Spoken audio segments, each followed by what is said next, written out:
ice cream. But in India, we have the traditional kulfi.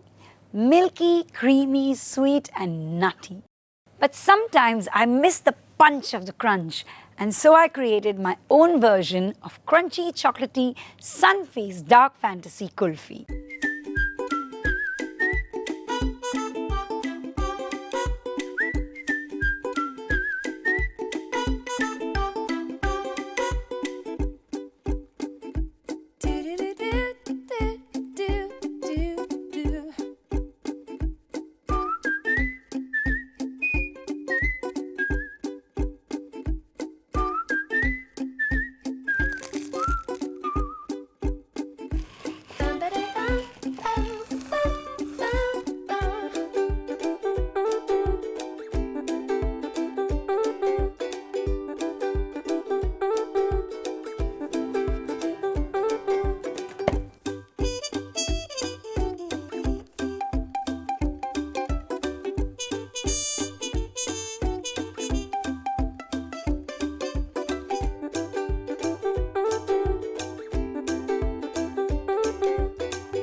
It is crunchy, chocolatey kulfi, traditional yet so modern.